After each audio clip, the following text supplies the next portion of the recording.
Pemirsa, miris karena di saat upaya membangun bangsa, justru para guru kini rentan dikriminalisasi oleh siswa ataupun dari orang tua siswa. Lalu bagaimana sikap tegas pemerintah menanggapi hal ini? Berikut liputannya untuk Anda. Di tengah ketidakpastian nasib para guru dan pengajar terkait kesejahteraannya, pahlawan tanpa tanda jasa ini justru terus dihadapkan pada fenomena kriminalisasi. Guru yang melakukan tindakan kedisiplinan dengan tujuan mulia serta dalam batas wajar sesuai norma dan aturan yang berlaku bagi siswanya, justru dituduh melakukan tindak kejahatan yang berujung pada ancaman hukum pidana. Perbedaan pola asuh yang diterapkan oleh orang tua dan kecenderungan membela serta mempercayai seluruh apa yang disampaikan anak tanpa melakukan konfirmasi terhadap kebenarannya kerap menjadi pemicu terjadinya konflik antara guru dan orang tua murid. Padahal sudah seharusnya guru dan orang tua saling berkolaborasi demi mensukseskan pendidikan dan penanaman nilai-nilai kedisiplinan bagi siswa.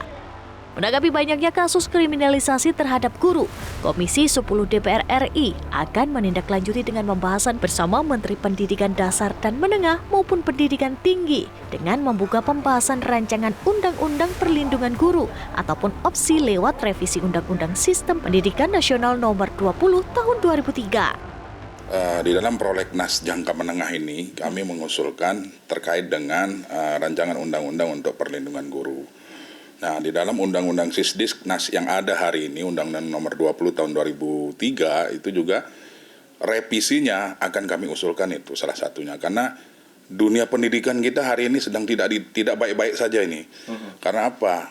Sekarang di beberapa daerah terjadi kekerasan terhadap siswa, kemudian kekerasan juga kepada tenaga pengajar atau tenaga pendidik.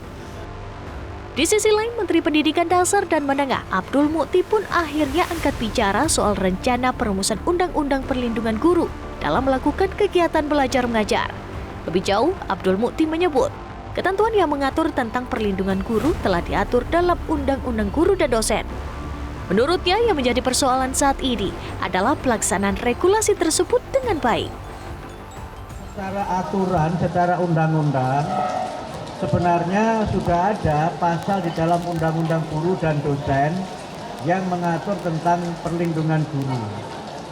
Sudah ada di dalam Undang-Undang Guru dan Dosen itu, bahkan juga sudah ada turunannya di dalam Peraturan Menteri yang waktu itu diterbitkan oleh Pak Muhadjir Effendi. Jadi persoalannya sebenarnya bukan tidak ada jaminan hukumnya, tetapi bagaimana penegakan dan pelaksanaan dari aturan di dalam undang-undang itu. Dan kalau kita lihat persoalan yang sekarang ini dialami oleh para guru itu terjadi karena kurangnya komunikasi antara pihak sekolah dengan orang tua. Kemudian yang kedua mungkin juga sebagian karena kurangnya kompetensi pedagogik para guru, terutama yang berkaitan dengan classroom management, penanganan anak secara individual.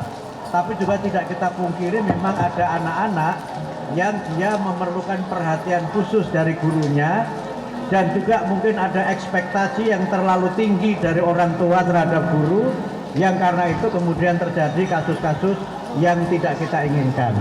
Karena itu solusi yang kami lakukan untuk jangka pendek ke depan adalah bagaimana guru-guru ini memiliki kemampuan yang berkaitan dengan bimbingan konseling, penanaman pendidikan nilai, dan penguatan kerjasama antara sekolah, guru dengan masyarakat, dan dengan orang tua. Sudah saatnya pemerintah dapat memberi jaminan lebih pasti serta perlindungan hukum bagi guru dengan mengaturnya dalam undang-undang.